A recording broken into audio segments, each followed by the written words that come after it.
അഭിഷക്തന്മാർക്കും അഭിഷക്തമാർക്കും വീണ്ടും വരുന്ന യേശു ക്രിസ്തുവിന്റെ നിസ്തുല്യ നാമത്തിൽ സ്നേഹവും ക്രിസ്തീയ വന്ദനവും അറിയിക്കുന്നു. അല്പസമയം ധ്യാനിപ്പാൻ 44 സങ്കീർത്തനം അതിൻ്റെ 23 വാക്യം. സങ്കീർത്തനങ്ങൾ 44, 23 വാക്യം. കർത്താവേ, ഉണരണമേ, നീ ഉറങ്ങുന്നത് എന്ത്? എഴുന്നേൽക്കണമേ, ഞങ്ങളെ എന്നേക്കും തള്ളിക്കളയരുതേ. വളരെ അനുഗ്രഹിക്കപ്പെട്ട ഒരു സങ്കീർത്തന വേദാംശമാണ് നമ്മളിവിടെ വായിച്ചു കേട്ടത്. ഈ 44 സങ്കീർത്തനം നമ്മൾ പഠിക്കുമ്പോൾ കോരോഗിൻ്റെ തലമുറകളാണ് ഈ സങ്കീർത്തന ഭാഗം എഴുതിയിരിക്കുന്നത്. Praise the Lord. 42 അധ്യായം മുതൽ നമ്മൾ പഠിച്ചു വരുമ്പോൾ തന്നെ കോരോഗിൻ്റെ സങ്കീർത്തനങ്ങൾ തുടങ്ങി മുൻപിലോട്ട് വരുമ്പോൾ തന്നെ പ്രൈസ് ദി ലോർഡ് ചില അധ്യായങ്ങൾ അവർക്ക് എഴുതുവാൻ കർത്താവ് അവരെ കരങ്ങളെ ബലപ്പെടുത്തുവാനിടയായി.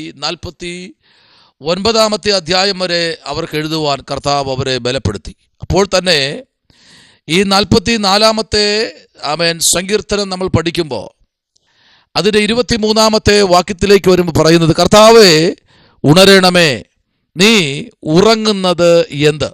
കാരണം ഇവർ ദൈവസന്നിധിയിൽ ഒത്തിരി പ്രാർത്ഥിച്ചു, ഒത്തിരി കരഞ്ഞു, ഒത്തിരി ദൈവസന്നിധിയിൽ അവർ വില കൊടുത്തു. കർത്താവിൻ്റെ മുമ്പിൽ പ്രാർത്ഥനയോടും ആരാധനയോടും ഒക്കെ ഇവർ വളരെ താല്പര്യം കാണിച്ച ഒരു തലമുറയായിരുന്നു ആ കാലഘട്ടങ്ങളിൽ. അവർ ഒത്തിരി പ്രാർത്ഥിച്ചിട്ടും അവർക്ക് പ്രാർത്ഥനയ്ക്ക് വേണ്ടുന്ന മറുപടി ലഭിക്കുന്നില്ല. അവരുടെ പ്രാർത്ഥന വളരെ ശക്തമായി യാഗങ്ങളും യാഗപീഠങ്ങളും എല്ലാം ദൈവത്തിന് അർപ്പിച്ച് അവരെ കൊണ്ട് കഴിയുന്നത് പോലെ ദൈവത്തെ പ്രസാദിപ്പിക്കാൻ ഇവർ തയ്യാറാകുമ്പോൾ ഇവരുടെ പ്രാർത്ഥനയൊന്നും സഫലമായി വരുന്നില്ല. അവർക്കൊരു സംശയമുണ്ട്. ഞങ്ങളുടെ പിതാക്കന്മാർ ചെയ്ത അകൃത്യങ്ങൾ കർത്താവേ, നീ ഓർത്താണോ ഞങ്ങളോട് നീ സംസാരിക്കാത്തത്? നീ ഉറങ്ങുന്നത് എന്ത്? ഞങ്ങളുടെ കുറവ് കൊണ്ടാണോ നീ ഉറങ്ങുന്നേ?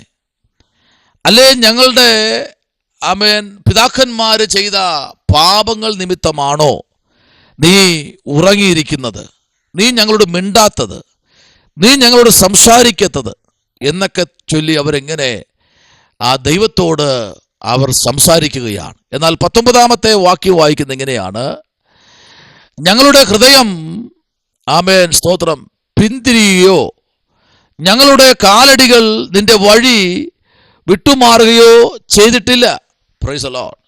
ഞങ്ങളിപ്പോഴും നിന്റെ പാദപീഠത്തിൽ നടക്കുകയാണ്. ഞങ്ങളിപ്പോഴും നിന്റെ ശബ്ദം കേൾക്കുന്നുണ്ട്. ഞങ്ങളിപ്പോഴും നിന്റെ ആ വഴികളിൽ തന്നെ ഞങ്ങൾ നടക്കുന്നു. നിന്റെ ആ പാതയിൽ ഞങ്ങൾ സഞ്ചരിക്കുന്നു. നിന്റെ ന്യായപ്രമാണങ്ങളിൽ ഞങ്ങൾ വിശ്വസിക്കുന്നു. യാഗങ്ങൾ ഞങ്ങൾ കഴിക്കുന്നു. ഞങ്ങൾ പാനീയയാഗങ്ങൾ അർപ്പിക്കുന്നു. ഒന്നിനും മുടക്കമില്ലാതെ അർപ്പിച്ചുകൊണ്ടിരിക്കുന്നു. പക്ഷെ പിന്നെ എന്താണ് നീ ഉറങ്ങുന്നത്? സ്തോത്രം. നോക്കൂ, 24 വാക്യം പറയുന്നു, നീ നിന്റെ മുഖത്തെ മറയ്ക്കുന്നതും ഞങ്ങളുടെ കഷ്ടവും പീഡയും മറന്നു കളയുന്നതും എന്ത്? ഞങ്ങൾ ഇപ്പോഴും എന്ത് ചെയ്യുന്നു? കഷ്ടതയിൽ കൂടെ കടന്നു പോകുന്നു. ഞങ്ങളുടെ പീഡ നീ മറന്നു കളയുന്നു. അതെന്താ നീ മറന്നു കളയുന്നത് എന്ന് അവരോട് ചോദിക്കുകയാണ്.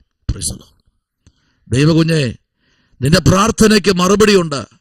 38 വർഷം പ്രാർത്ഥിച്ച തൻ്റെ ഭക്തനോട് നമുക്ക് ചോദിക്കാം, അല്ലയോ ഭക്തനെ, നിങ്ങൾ 38 വർഷം ഇവിടെ കിടക്കുകയില്ലേ കുളത്തിൻ്റെ കരയിൽ?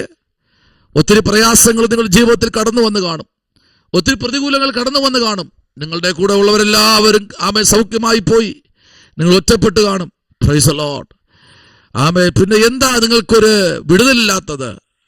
അദ്ദേഹത്തിന് പറയാൻ കഴിയുന്ന ഒരു കാര്യം ഇതാണ്, പ്രൈസ് ദി ലോർഡ്, എന്നെ വിടുവിപ്പാൻ എൻ്റെ ദൈവം ഇറങ്ങി വരും.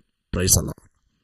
ആ പ്രത്യാശയുടെ വാക്കുകൾ എന്നെ കേൾക്കുന്ന പ്രിയപ്പെട്ടവരെ, എന്നെ വിടുവിപ്പാൻ എൻ്റെ കർത്താവ് ആകാശവിതാനങ്ങളെ തൻ്റെ വാഹനമാക്കി, കാറ്റിനെ തൻ്റെ ദൂതന്മാരാക്കി, ചരാചരങ്ങളെ അവന്റെ യോദ്ധാക്കളാക്കി, നക്ഷത്രങ്ങളെ പടവീരന്മാരാക്കി. അവൻ എൻ്റെ അടുത്ത് ആമേൻ, ആ ദൈവം ഇറങ്ങി വരും. എന്നാൽ നമുക്ക് സുന്ദരവൻ ദേവാലയത്തിന്റെ പൂർണ്ണിരിക്കുന്ന ആ ചപ്പാണിയോട് നമുക്ക് ചോദിക്കാം, അല്ലയോ ചേട്ടാ, നിങ്ങൾ നിങ്ങളുടെ അമ്മയുടെ ഉദരം മുതൽ ഇങ്ങനെ നടക്കാൻ കഴിയാതെ വളരെ വേദനപ്പെട്ടിരിക്കുകയല്ലേ, നിങ്ങൾക്കൊരു വിടുതൽ വേണ്ടേ? നിങ്ങൾ ഈ ആലയത്തിന്റെ ഫ്രണ്ടിൽ ഇരുന്നാൽ മതിയോ? അദ്ദേഹത്തിന് പറയാനൊരു വാക്കുണ്ട്, ഞാൻ ഇരിക്കുന്നത് ആലയത്തിന് പുറത്തല്ല, ഗോപുരത്തിനകത്തായിരിക്കുന്നേ. സ്തോത്രം. ഈ ഗോപുരത്തിനകത്തിരിക്കുന്നവരെല്ലാം ആമേൻ വിടുതൽ പ്രാപിച്ചിട്ടുണ്ട്. വരും നാൾകളിൽ ഞാൻ വിടുതൽ പ്രാപിക്കുമെന്ന പ്രത്യാശ എനിക്കുണ്ട് എന്ന് പറഞ്ഞ് താൻ അവിടെ ഇരിക്കുമ്പോഴാ, പ്രൈസ് ദി ലോർഡ്, ആമേൻ, യോഹന്നാനും പത്രോസും അവിടെ വരുന്നത്. ഇന്ന് ഈ പകൽ, ഈ പ്രഭാതം, ദൈവകുഞ്ഞെ, ഹല്ലേലൂയ. സാറാപത്തിലെ വിധവയോട് ചോദിക്ക്, അല്ലയോ സഹോദരി, നിങ്ങളുടെ ഭർത്താവ് ഒരു ദൈവപുരുഷനല്ലായിരുന്നോ? എന്താ ഇത്ര കടഭാരമായത്? നിങ്ങളുടെ മക്കൾ ഇപ്പോൾ അടിമയായി പോകും. അവൾക്ക് പറയാനുണ്ട്, എൻ്റെ ഭർത്താവ് ഒരു ദൈവപുരുഷനായിരുന്നു. ഹല്ലേലൂയ. എന്നാൽ ഒരു നാൾ എൻ്റെ പ്രാർത്ഥന കേട്ട് എൻ്റെ വീട്ടിനകത്ത് എൻ്റെ കർത്താവ് ഇറങ്ങി വരും. ചെന്നില്ലേ ഏലിയാവ്? സകലത്തിന് മേലൊരു പരിഹാരം വന്നില്ലേ? എന്നാൽ ഇവിടെ പറയുന്നത്, നീ ഉറങ്ങുന്നത് എന്ത്? എഴുന്നേൽക്കണമേ, ഞങ്ങളെ എന്നേക്കും തള്ളിക്കളയരുതേ. ഹല്ലേലൂയ. ഇന്ന് പകലിൽ ആമേൻ, നീ വീണ്ടെടുക്കുന്ന ദൈവമാണ്, നീ അധികാരമുള്ള ദൈവമാണ്, നീ വിടുതലുള്ള ദൈവമാണ്. ഇന്ന് പകൽക്കാലം നീ എന്താ ഉറങ്ങുന്നത്? പ്രാർത്ഥിക്കാം, നമ്മുടെ കണ്ണുകളെ അടയ്ക്കാം. ഈ പ്രഭാതത്തിൽ നിങ്ങളുടെ പ്രാർത്ഥനയ്ക്ക് മറുപടി ഉണ്ട്, നിങ്ങളുടെ വാക്കുകൾക്ക് ആമേൻ വിടുതലുണ്ട്. പ്രാർത്ഥിക്കാം. പരിശുദ്ധനായ ദൈവമേ, സ്വർഗ്ഗ നല്ല പിതാവേ, അനുഗ്രഹിക്കപ്പെട്ട നല്ല പ്രഭാതവേളയ്ക്കായി സ്തോത്രം. ജനത്തെ കരങ്ങളിൽ ഏൽപ്പിക്കുന്നു. അത്ഭുതങ്ങളെ ചെയ്യണം, കൃപയിൽ മറയ്ക്കണം. യേശുവിൻ അൻപുള്ള നാമത്തിൽ തന്നെ. ആമേൻ. God bless U.